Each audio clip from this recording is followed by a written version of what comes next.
Hello friends, welcome to Pebbles. அனைவருக்கும் விநாயகர் சதுர்த்தி நல்வாழ்த்துக்கள். நான் உங்கள் கோபி சுதா கோவை சமையல். நம்ம இன்னைக்கு செய்ய போறது விநாயகர் சதுர்த்தி ஸ்பெஷல் பிடி கொழுக்கட்டை செய்ய போறோம். வாங்க எப்படி செய்யறதுன்னு பார்க்கலாம். பிடி கொழுக்கட்டை ரொம்ப ஈஸியா செய்யறது தான். அதாவது ஆல்ரெடி துருவுன வெல்லம் நான் எடுத்து வச்சிருக்கிறேன். நம்ம இந்த அளவுக்கு ஒரு பால், அதாவது ஒரு உருண்டை இருக்கு.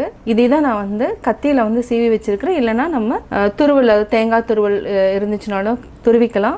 கிரேட் பண்ற மாதிரி இருந்துச்சுனாலும் நம்ம துருவி எடுத்துக்கலாம். அது ரொம்ப ஈஸியாகவும் இருக்கும். நான் வந்து துருவி எடுத்து வச்சிருக்கிறேன். இப்போ நம்ம அடுத்தது என்னன்னா, பிடி கொழுக்கட்டைக்கு நம்ம 1 கப் அளவுக்கு வெல்லம் எடுத்துக்கலாம்.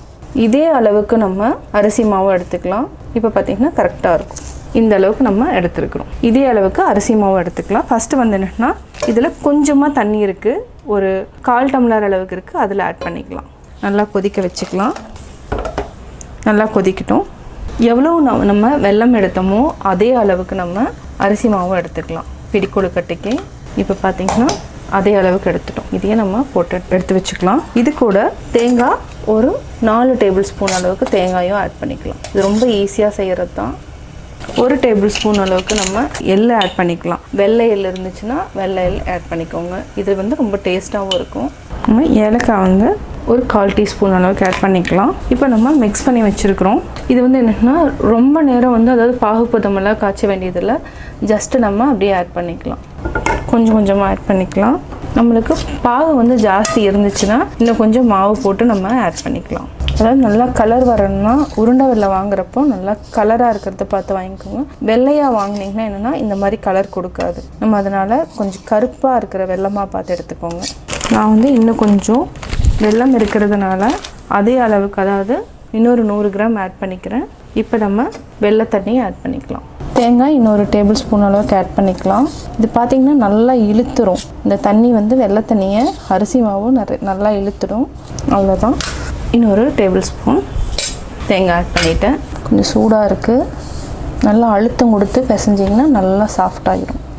இப்போ நம்ம ஸ்டீமரில் வைக்கிறதுக்கு தண்ணி வந்து பேஸில் ஊற்றிட்டோம். இப்போ அடுத்தது வச்சுக்கலாம். இதுக்கு மேலே அதாவது நம்ம யூஸ் பண்ணாத கர்ச்சீப் எடுத்துக்கலாம். இப்போ பார்த்திங்கன்னா இங்கே பிடி கொழுக்கட்டைக்கு ரெடி பண்ணிட்டோம். இதை சின்ன சின்ன உருண்டைகளாக உருட்டிக்கலாம். உருண்டையாகவும் செய்யலாம். இது அப்படியே நீங்கள் இப்போ பார்த்திங்கன்னா ரொம்ப ஈஸி தான். இது உங்களுக்கு எந்த சைஸ் தேவைப்படுதோ அந்த சைஸுக்கு இந்த மாதிரி எடுத்துக்கோங்க. உருண்டை பண்ணிவிட்டு இந்த மாதிரி பிடிச்சிங்கன்னா பிடி கொழுக்கட்டை ரெடி. இது வந்து புதுசாக வந்து கற்றுக்கிறவங்க இந்த மாதிரி ஈஸியாக கற்றுக்கலாம். பூரணத்தை விட இது வந்து இன்னுமே வந்து ரொம்ப ஈஸியாக இருக்கும். இப்போ நம்ம பிடி கொழுக்கட்டை பிடிச்சிட்டோம். இது நல்லா ஆவியில் ஒரு 15 மினிட்ஸ் வேக வைக்கணும். மூடி வச்சுக்கலாம். பிடி கொழுக்கட்டை ரெடி ஆயாச்சு. 15 மினிட்ஸ் ஆயிடுச்சு.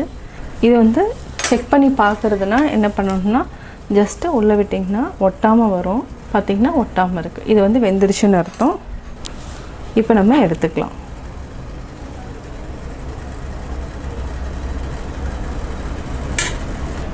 சுவையான விநாயகர் சதுர்த்தி ஸ்பெஷல் பிடி கொழுக்கட்டை ரெடி.